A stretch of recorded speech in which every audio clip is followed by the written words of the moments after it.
So with the HTC Vive's price point and release window finally out to the public, Valve has decided to release a new piece of software that will be able to tell if a computer is ready for VR. Not surprisingly, a lot had slipped through the cracks upon release, and we now have quite a bit of new information that leaked regarding future Valve software, such as Left 4 Dead 3 and Half-Life 3, and we are going to be going over all of it. In the very early hours of February 22nd, Valve released a tool called the SteamVR Performance Test, and within this piece of software is many interesting things. First and foremost, the entire Aperture Science VR demo is included, albeit without any sound. This by itself would be quite a big deal, as seeing any new playable content from Valve is always an exciting thing. However, the fact that this entire demo runs in Source 2 is also very exciting, as getting to play around with Source 2 in something other than Dota 2 is a welcome thing. The majority of this story, however, comes from the files within this Source 2 build, as there are quite a bit, and some are very interesting. First of all the folders within this build of Source 2 are called Core, VR, and Portal 2 imported. Core has the majority of the non-VR related Source 2 files, which we will touch on later. VR, which obviously houses all the VR specific Source 2 files, and Portal 2 imported has all of the Portal 2 Source 1 files that are used in the Aperture VR demo. The Source 1 files that are used in the Aperture VR demo were just ported right over and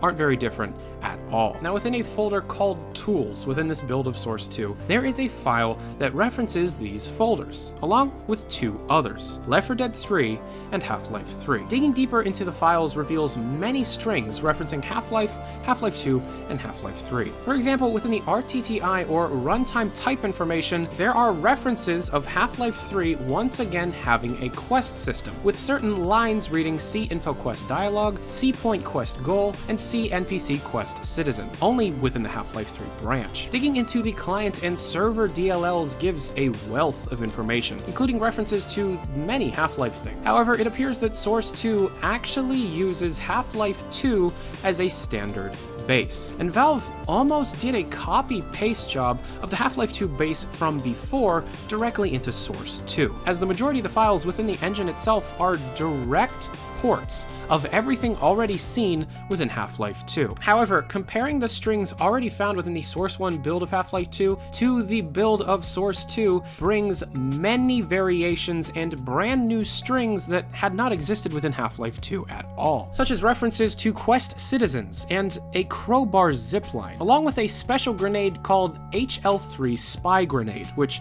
of course is unknown in its use. Many other strings reference Half-Life 3, and not surprisingly, a few references to Left 4 Dead 3, along with a few other strings referencing previously known Source 2 features, such as the day-night cycle. Interestingly enough, there now appears to be a new Left 4 Dead special infected called the Nocturnal, referenced within the files. And this Nocturnal seems to play into the fact that Source 2 has a day-night cycle, and seems to hint the fact that Left 4 Dead 3 is the Source 2 game receiving this day-night cycle. Speculation, the Nocturnal would probably be a special infected that would take advantage of Source 2's day-night cycle, meaning the Nocturnal would only come out at night, because it's nocturnal. Next, there were a few models and textures found within the game as well, and I actually have some new information regarding a few of them. First though, there was a large group of textures found depicting two different old men. One called the Retired Engineer, whose directory references Left 4 Dead 3 directly. So this might either be an NPC or future survivor within Left 4 Dead 3. Now, in regards to Half-Life 3, one of the material sets found goes under the name Adult_01.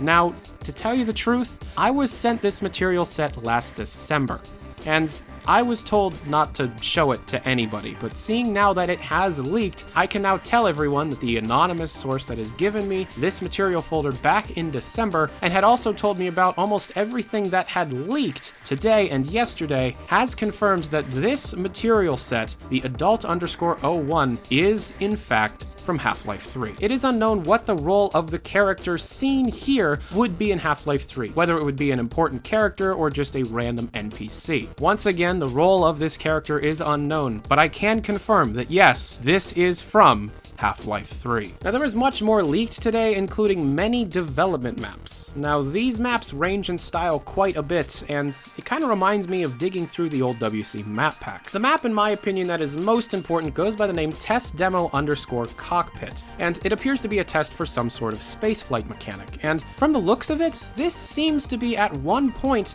from the cancelled Valve project Stars of Blood, mostly because of the skybox seen within the background. Many other maps were leaked and shown, and they're very interesting, yet not incredibly important for those waiting for Valve's next game. Now, I do highly recommend checking out all of them, as there are quite a few. Link to be able to check them all out down in the description below. However, interestingly enough, as reported by SteamDB, there were many other maps and prefabs that exist, but were not shown off in any of the posts. And it seems that the reason why they cannot be shown is because they do not run correctly. We do have the names of the maps, however, and out of the maps, the ones that seem most important to me were Strider Canyon 02, VR Aperture Main Elevator, CC Aperture Behind the Scenes 01, Test Capture Interior Scene 01, Test Course 01, Test Tea Room 01, Test Tea Room Scene 01, VR Aperture Test Chamber Demo, Aperture Behind the Scenes 01, Aperture Behind the Scenes Test Chamber, Aperture Behind the Scenes Zoo, Aperture Intro Room, Aperture Main SND, Aperture Sound Sequence, and Behind the Scenes Conveyor Track Structure. Now, these maps are currently